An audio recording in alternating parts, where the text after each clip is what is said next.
My compliments, Mr. Rigby. The early bird gets the worm, what? News don't wait on a slugger-bed, Mr. Holmes. I'm sorry about your brother's misfortune. Government can't afford the loss.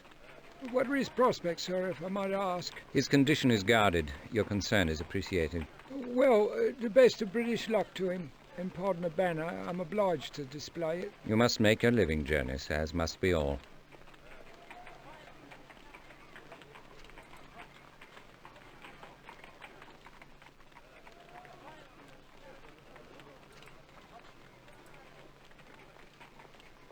Any dubious goings-on in the vicinity, Mr. Rigby? Business has been brisk, Mr. Holmes. The reports of your brother's accident have been devoured by the public, ravenous for morsels of misfortune. Fools cannot be educated or converted, Jonas. They may only be exposed.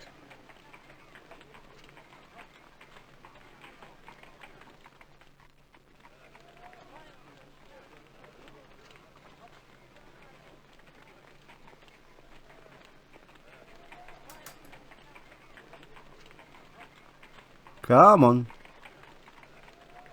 Okay, well, we'll speak to him again in a second. I guess we are getting in the way of his business.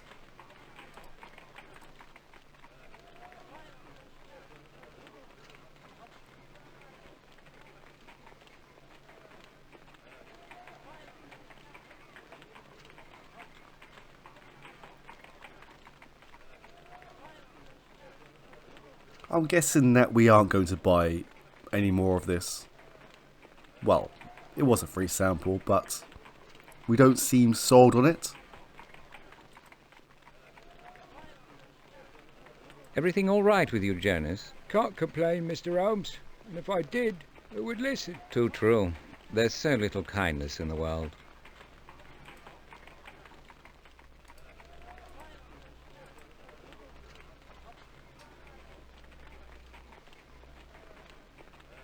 You have strength to continue straight away, Watson. Strength doesn't signify, Holmes. It's the will that counts. I've got a nasty catarrh, and I'm exhausted, but my spirit is undaunted. Stout fellow. Let's carry on.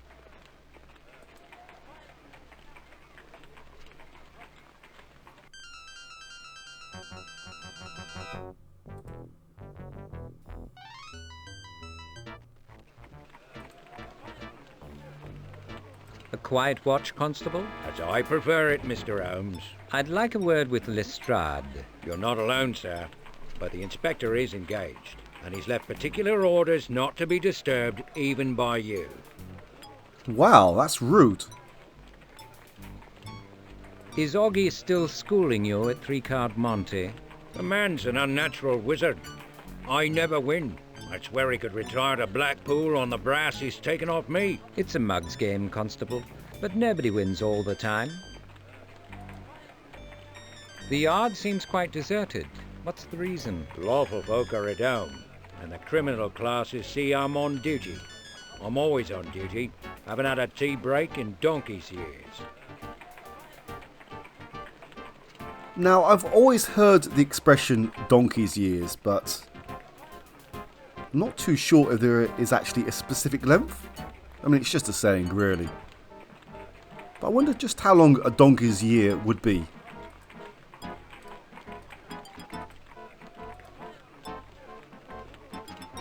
The cause of Scotland Yard's plummeting reputation is easily discerned. They do no business here. Perhaps we should ignore Lestrade. There was little point in our venturing down here if we don't raise him. Your idea is sound. Act on it. Yeah, that's good advice, Watson. We're not going anywhere just yet. Municipal architecture is the most depressing art form known to man. You don't approve of the design? The builder tried to convey solidity. Better he should have died in the attempt. What he achieved is merely ponderous when it's not positively oppressive. I'll take that as a no, shall I? I'm pretty sure we had a similar conversation in the first game. I definitely remember the part about the municipal architecture and being depressing.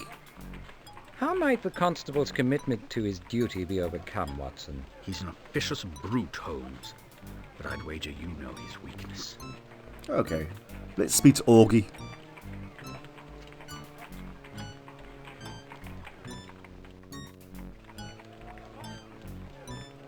Hello, Oggy. Anything doing? Not enough. Give people what they want and where's the thanks. But I'll forget my manners. Condolences on your brother's demise. Your expression is premature. Mycroft is alive. Oh, but near death, surely. I have it on the best authority. Your source is impeachable. Demand a refund. What more have you heard about the Diogenes Club explosion? A working stiff don't have time for idle chatter, Mr. Holmes. Even surmise all has a price. On principle, I never purchase information. Perhaps you can suggest how we might overcome this scruple. Indeed I can. Ante up a shilling and we'll play a little free card Monty for the tidbit. Best 2 out of 3. You win, the info's free. Lose, it's yours for 10 bob. Eh?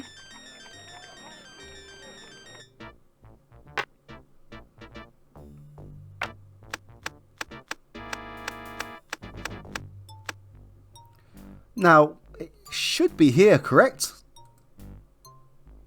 No.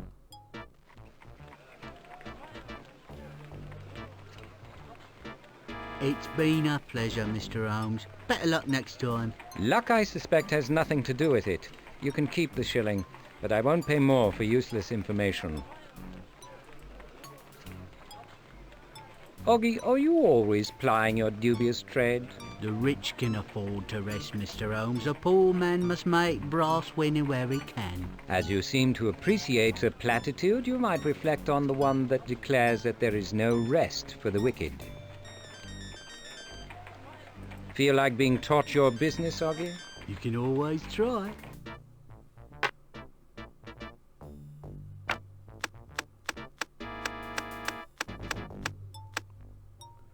Now, you would be forgiven for thinking that it will be here again, but it's not.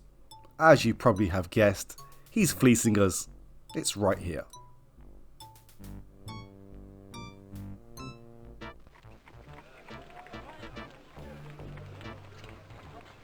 Contrary to the adage, Oggy, the hand is not always quicker than the eye. Yours is prosecutably slow. Have a heart. Keep it to yourself. Here's a nugget. 2 hard Irish lads was in the city, both of 'em familiar with the niceties of gelignite and mean enough to use it. Trashing a fancy English club might just suit their fancy. Names? Whereabouts? No names. Suppose I tell the police that this game has never been on the square and that you've nicked them all. No need to get violent. I heard those boyos was looking for a party name of Boyd something. A coal miner, I heard. That's all I got, I swear. That may be what the police call a lead. I have to be somewhat more discriminating.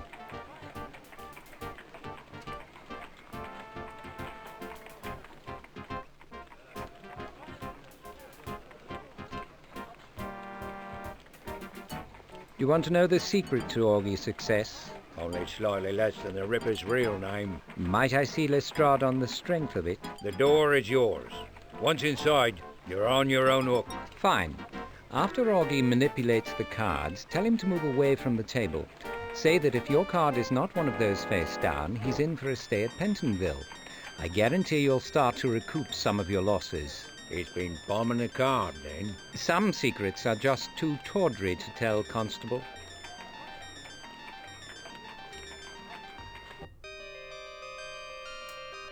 And here we are, back at Scotland Yard.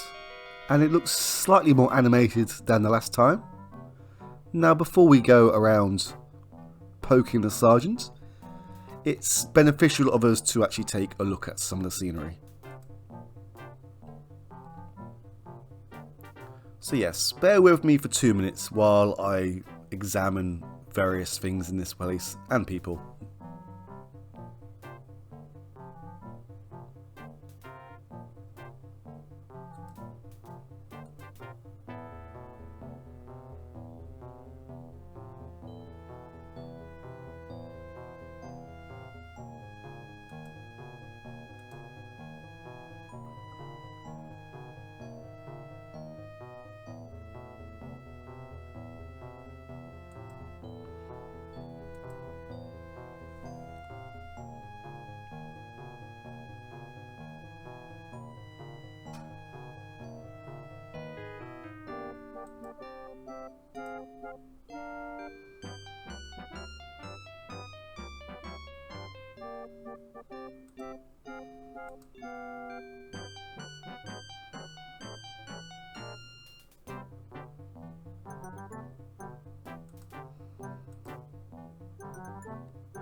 Okay, now it's time for some action. Sergeant, might I have a word with Inspector Lestrade? You might, Mr. Holmes, if he were free, but as you see, he's not. Dissipating his meagre talents on trivialities, no doubt. You'd know best. If you wish to wait, you may take a seat.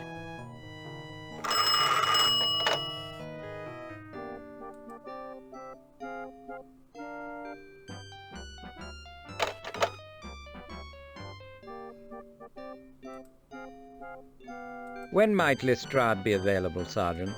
I couldn't say, sir. She's been burning his ear for a longer spell and shows no sign of weakening. I got tongue-lashed for interrupting. What's her problem? Claims her brother's being wrongfully detained. Flapdoodle, of course.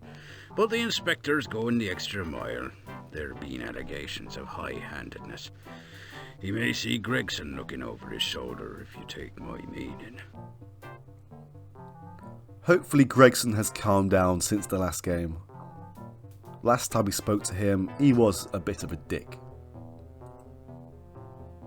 How's the family, Sergeant? Down with the grip, Mr. Holmes. Terrible cramps. I'm far from tip-top myself. Sorry to hear it. Might I speak with Inspector Gregson? Of course. And might I say, sir, how sorry I am about your brother. It's out of human hands, isn't it? Terrible business, these gas explosions. Yes, thank you, Sergeant. I'll just pop over to Gregson. Mr. Holmes, Doctor, what can I do for you? At least this actor has a moustache. The last one seemed to be absent of it. Has there been any news concerning the fire at the Diogenes? The brigade confirmed our suspicions, sir. A spark of unknown origin ignited a gas main. The explosion was a regrettable accident. What is regrettable, Inspector, is that the brigade doesn't possess the brain power to perform simple logic. As long as the cause of the spark remains unknown, the ultimate cause of the fire cannot be otherwise.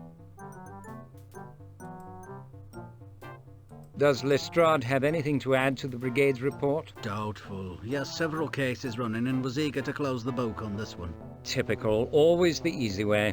Well, he's not as acute as he was, and compassion is not a strong point, but our workload is quite overwhelming. If the man is overworked, let him say so. Platitudes merely mask incompetence and lack of imagination. The callous numbskull. Holmes, please, moderate your tone. Well spoken, Mr. Holmes, if you'll permit me to say so. Can you give me authority to investigate this Diogenes business? That I can't, Mr. Holmes, and it pains me to deprive you, but Lestrade is in charge. I can't interfere, I'm sorry. Do you credit the rumour that Irish hooligans are abroad in the city? If you're suggesting that terrorists are behind the Diogenes explosion, Mr. Holmes, I can't encourage you. What if there were evidence of a bomb having been ignited? If you have such evidence, I want to see it. I'd want to know where it was found and why it was not turned over to the office. But I believe there is no such evidence. The Diogenes is not their sort of target. Tell that to my brother. I think that's enough, Holmes.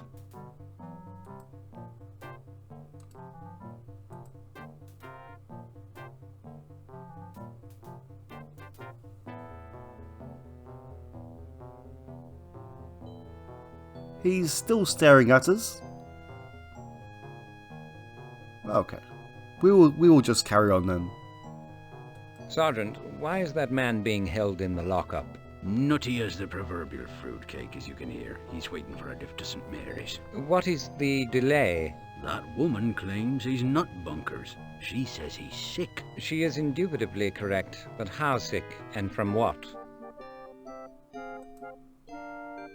Sergeant, has the elderly female party become a permanent fixture? You might say, Mr. Holmes, she used to char here. Now she thinks we're guests in her parlour. Haven't the heart to disabuse her.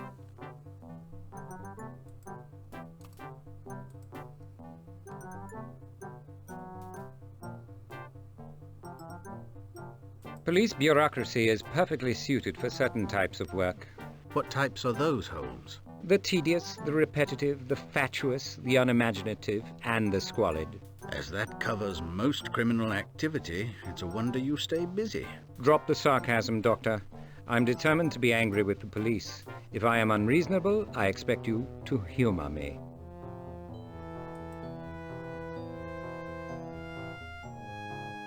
May a patient's maladies be diagnosed from their ravings? A specialist might be able to.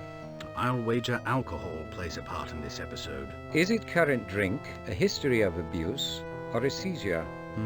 It's a fair question. Note the particularity of his tics and gyrations, They are suggestive. and the alterations of his complexion. An even better observation. I have been as previous as the police. The man is ill, some form of epilepsy, perhaps. You appear discomfited, Watson. Is there a problem? Do not concern yourself, Holmes. The draught is wreaking havoc on my sinuses. Simply makes me feel more thick-headed than usual.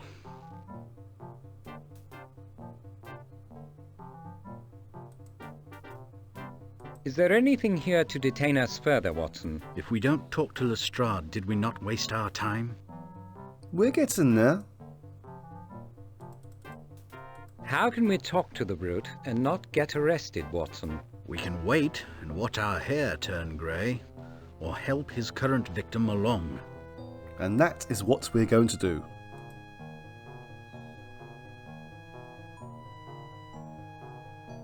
Sergeant, I believe your prisoner is ill. There's no doubt about it, Mr. Holmes. Mentally defunct, I'd say. Criminally insane. No telling what he'll get up to on the loose. I think not. He's an epileptic. Dr. Watson will support my observation. Well, I'm loath to contradict you, Mr. Holmes. But your say-so just don't cut it in this instance. The bloke's loopy. Sergeant, are you familiar with the Encyclopedia Britannica? The greatest collection of book learning on earth, my dear pa always said. That as may be, I believe its articles on medicine are considered authoritative. Next to God, they're all the truth there is, sir. Pa said so. If you'd like to save the inspector's reputation from careening downhill and protect the yard from litigation for unlawful arrest, you should know of the latest research on epilepsy. Pay special attention to the sections on grand mal and psychomotor seizures. That man is sick. Jensen, the man in the lockup, may be epileptic. Look up grand mal seizures in the EB and convey your findings to Inspector Lestrade. Right away, Sarge.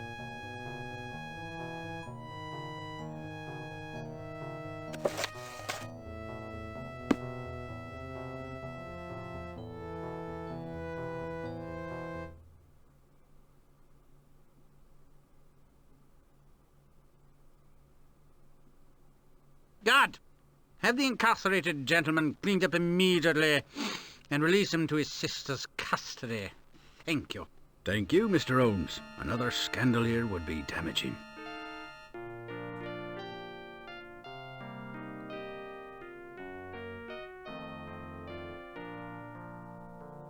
Aww. Isn't that sweet? I like how the music has changed now. Seems a lot more upbeat.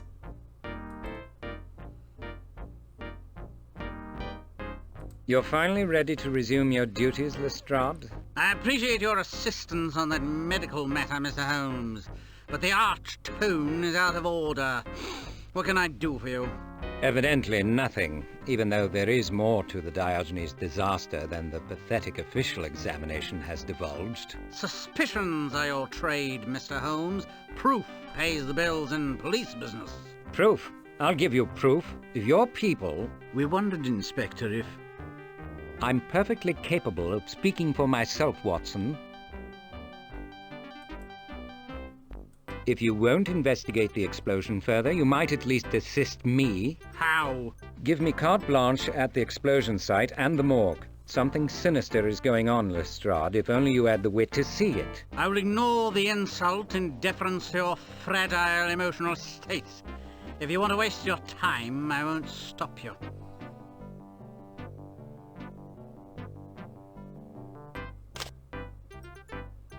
But you'll excuse me if I don't squander my department's resources to gratify your overdeveloped and theoretic suspicions.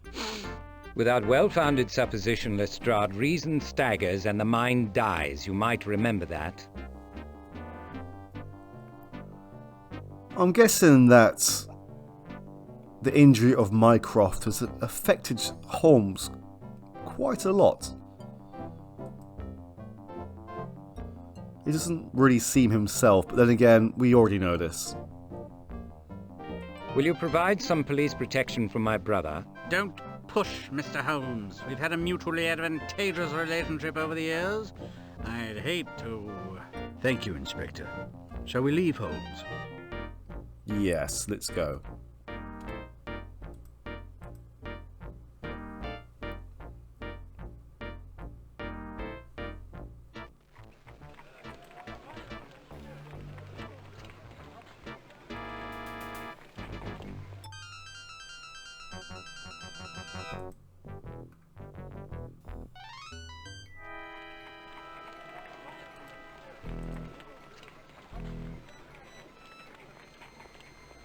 I know we looked at this the first time round with Watson, but we get different answers with Holmes.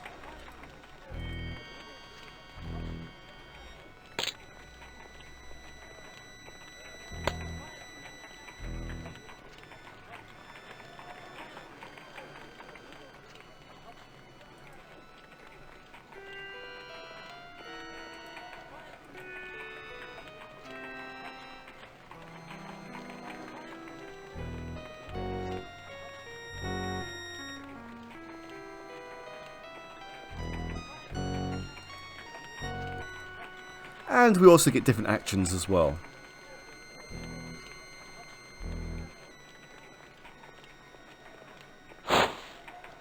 Was that really necessary, Mr. Holmes? Probably not, but I despise torchlight. I can see now that it makes no difference.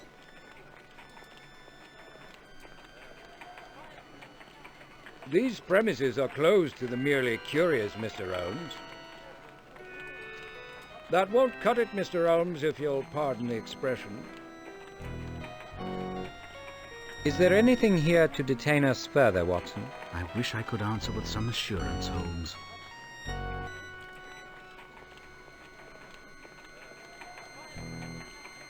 Forbes, I'd like to go inside. Please assist me. Until further notice, sir, the club is closed to members and guests. I'm not here for a scotch and soda. I wish to examine the premises. Impossible. Only authorized representatives of the constabulary are allowed inside. What are you playing at? You deluded martinet, you... Your attitude is deplorable, Forbes, but I suppose I must oblige you. Wait, what's happened here? They seem to have switched attitudes. My brother wondered if the fire brigade might have missed anything. Nothing, Mr. Holmes. You've come in vain. Any items or circumstances that seem not in accord with a gas explosion? The brigade is satisfied that there's no evidence to the contrary. Any odd or personal effects discovered?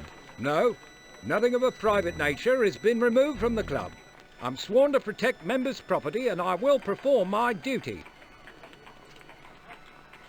Were you badly injured in the explosion, Forbes? A flesh wound, Mr. Holmes. It's of no significance. Always the good soldier, what?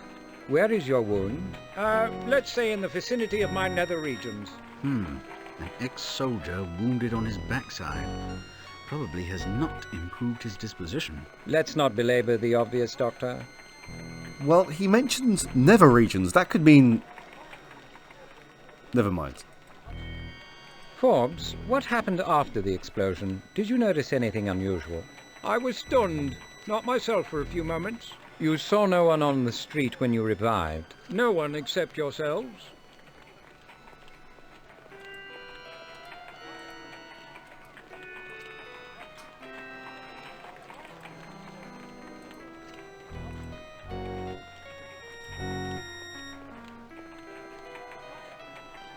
I'll honour the inspector's request. The yard, CID and all. Respect for authority is the cornerstone of civilization.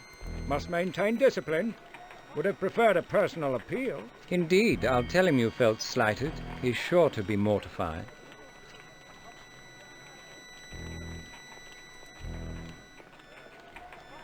Did you happen to spy any suspicious persons lurking about earlier? I tolerate no loitering on my watch, Mr. Holmes. Members don't like it. If I so much as sniff a tradesman, I move them along sharpish. Let's not tarry, Forbes. We'll go in now. I warn you that it's dark and nasty inside. That suits my mood down to the ground. And I remind you, touch nothing. Was he just talking about his nether regions just then?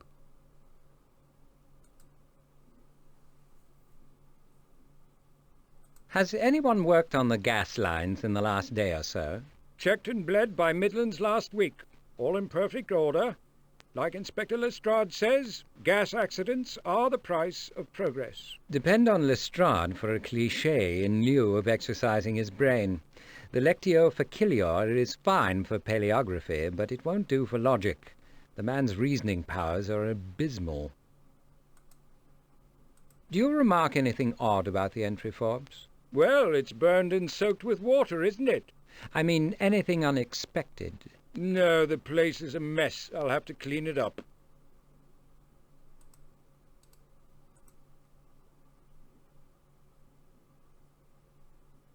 Watson, where did we find Mycroft exactly? It was just here, Holmes, beneath his portrait. You swept him up in your arms as if he were a child. Your strength amazed me. Adrenaline, Doctor. Danger animates and strengthens as often as it paralyzes.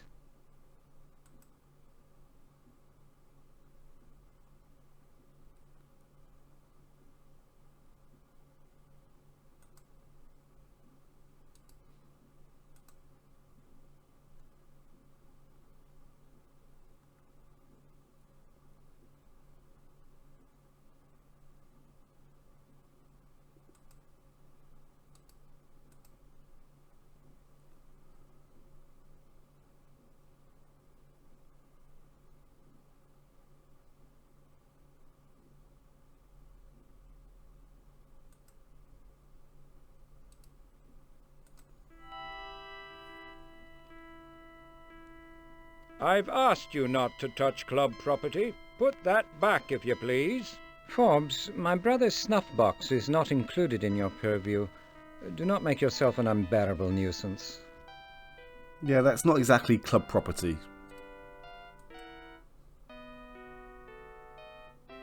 Impressions, Doctor?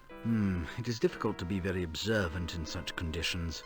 I am surprised by the uneven nature of the damage. With a few structural exceptions, the easily flammable object suffered most. Very astute, Watson. Mycroft never travels far without his snuff box. Must have fallen from his pocket when he was struck down. Unlikely. His other personal effects were undisturbed by the explosion. What is your hypothesis? Any speculation would be less than idle. I imagine it was blown in from somewhere. The lid might tell a story. I'll keep the box as a memento.